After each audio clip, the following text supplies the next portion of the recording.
Hey guys, selamat datang kembali di YouTube channel Naksir Sneakers. Kali ini tangan gue udah ada sepatu Harden Volume 5 dan kita bakal bahas initial review mengenai sepatu ini guys. So without further ado, let's check it out and stay tuned.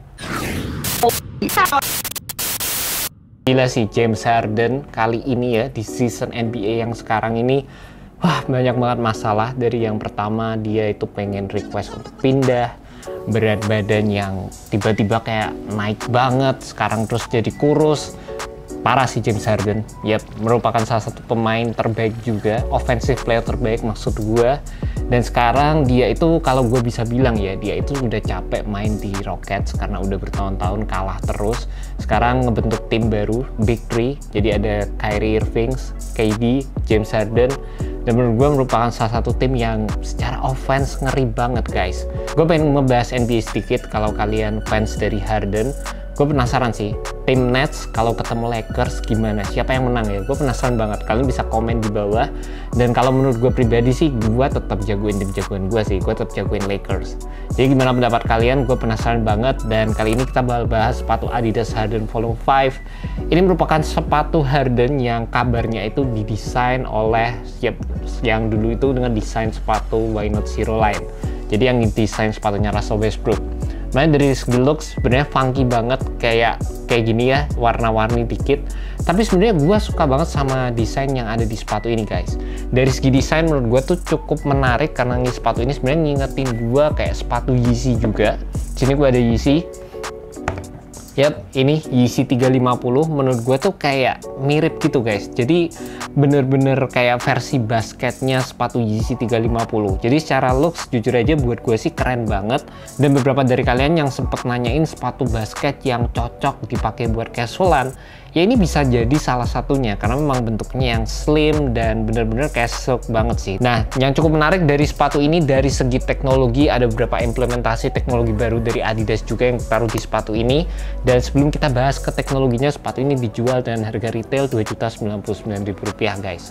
Teknologi pertama yang ada di sepatu ini merupakan Future Natural Technology, merupakan salah satu fit system dari Adidas yang terbaru, di mana mereka itu melakukan kayak sejenis data, scientific data gitulah guys. Jadi mereka mengambil sampel dari 1000 kaki pemain basket supaya sepatu ini tuh bisa ngedapetin fit yang sesuai untuk tipe-tipe kaki pemain basket di luar sana. Jadi one fit for all gitu, kurang lebih kayak gitu. Dan akhirnya mereka end up dengan sepatu yang sistemnya itu kayak full. Jadi material uppernya, midsole sama bagian traksinya itu jadi satu. Jadi kayak bener-bener sepatu yang seamless banget. Dan yang cukup menarik adalah mereka juga mengimplementasikan drop-in midsole di sepatu Harden Volume 5. Dari segi fitnya, gue sih jujur aja nggak terlalu pas sama sepatu ini Harden Volume 5. Nggak tahu kenapa sih, berasa sepatu ini tuh kayak panjang banget guys. Dan kalau kalian bisa lihat ya di bagian belakang, di sini tuh kayak ada padding-padding yang sebenarnya kalau waktu itu gue lihat dari gambar di internet, gue tuh jujur excited banget sama fitur ini karena kayak bener-bener unik dan tambah lagi kayak bener-bener bisa kasih gue kenyamanan yang ekstra di sepatu ini guys.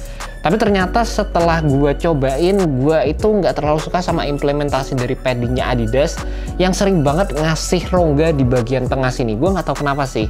Jadi kayak sepatu Dame 7 juga sama, dan sekarang sepatu Harden Volume 5 juga sama. Jadi sepatunya itu berasa panjang banget. Di bagian heel menurut gue kunciannya kurang begitu oke, dan jujur aja gue lebih prefer untuk turun setengah atau bahkan mungkin kalian bisa turun full size juga di sepatu ini. Ini gue beli true to size gue, dan memang di bagian belakang aja sih yang jadi masalah. Di bagian midfoot sama di bagian depannya itu menurut gue nggak ada masalah sama sekali. Dan beberapa dari kalian juga sempat ngomongin ke gue kalau material yang ada di sepatu ini bener-bener kaku banget. Dan memang sih waktu pas pertama kali gue unboxing, gue coba-coba emang berasa kaku banget. Ini bahkan kalau gue mau twist gini sih sebenarnya rada susah juga. Dan sebenarnya materialnya ini mostly terdiri dari material tekstil yang sebenarnya juga udah standar di sepatu-sepatu zaman sekarang. Cuma nggak tahu kenapa di bagian dalamnya, kalau kalian bisa lihat, ini tuh kayak di backup atau di reinforce gitu guys. Jadi kayak dikasih lapisan material lagi, dan ini tuh menjulur di seluruh material upper yang ada di sepatu ini. Jadi ini yang menurut gue bikin kaku, dan gue nggak tahu kenapa Adidas ngelakuinnya, implementasinya tuh seperti ini. Karena setahu gue di sepatu-sepatu zaman sekarang, reinforcement atau backing material itu cuma perlu di bagian high wear area aja.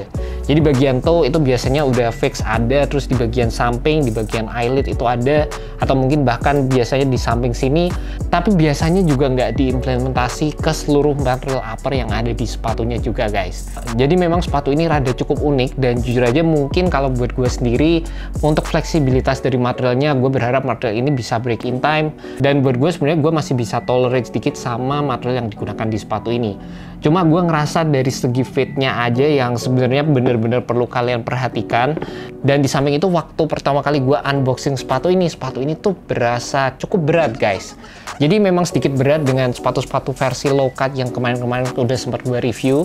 Sepatu ini tuh beratnya mirip sama kayak sepatu-sepatu retro yang memang secara setup juga beda banget sama sepatu ini.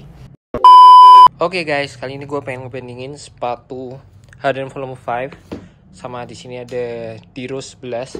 Beratnya kita bakal cek di sini. Udah ada timbangan guys, langsung aja. Oke, buat kalian penasaran, gue biasanya nggak bikin perbandingan berat di video initial review, cuma khusus untuk sepatu ini aja. Nih beratnya, bandingin sama ini. Oke, yang ini low cut, yang ini mid cut guys. Jadi sebenarnya gue bingung sih, ini sepatu berasa kayak rada bottom heavy gitu di bagian bawahnya sini yang rada berat. Di bagian uppernya sendiri ya seperti yang gue bilang tadi, memang rada kaku guys dibandingkan dengan sepatu-sepatu zaman sekarang.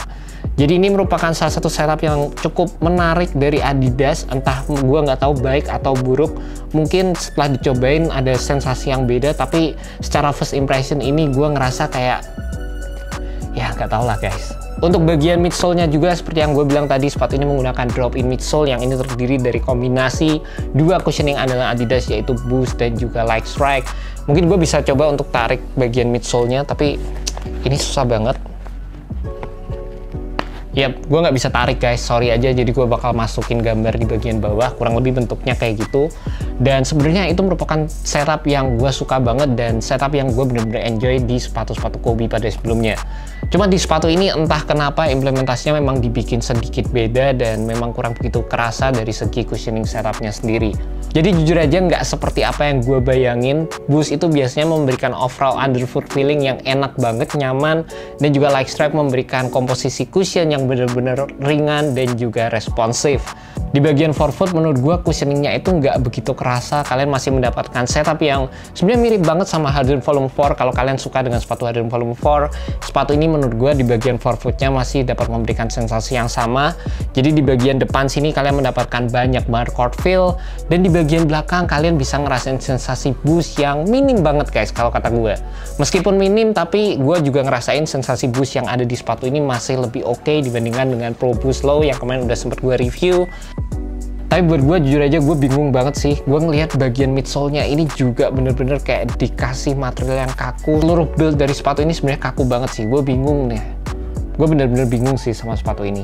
Dan di bagian outsole-nya sendiri kalian mendapatkan outsole yang ini mirip banget sama outsole dari sepatu Yeezy, which is gue suka banget. Dan rubber yang digunakan ini juga nggak yang tipis-tipis banget guys. Jadi menurut gue juga cukup oke. Jadi gue berharap banget traction yang ada di sepatu ini bisa mengakomodasi gue dan bisa memberikan traction yang baik saat bermain di lapangan basket. Overall sepatu Harden Volume 5 secara first impression gue sih jujur aja nggak kebayang sepatu Harden ternyata seperti ini dengan adanya implementasi teknologi terbaru. Tapi ternyata secara eksekusi mungkin bukan seperti yang gue harapkan guys. Dan mungkin kalau kalian suka banget sama looks-nya dari sepatu ini, atau kalian memang bener-bener fans dari James Harden, mungkin kalian pengen beli sepatu ini, saran gue adalah pastikan kalian dapetin size yang sesuai. And that's about it. Terima kasih buat kalian yang udah nonton video review kali ini. See you next video guys. Jangan lupa subscribe, like, dan share video ini ke teman-teman kalian yang kita stiker seperti gue. Well guys, thank you so much. Have a good one. Peace.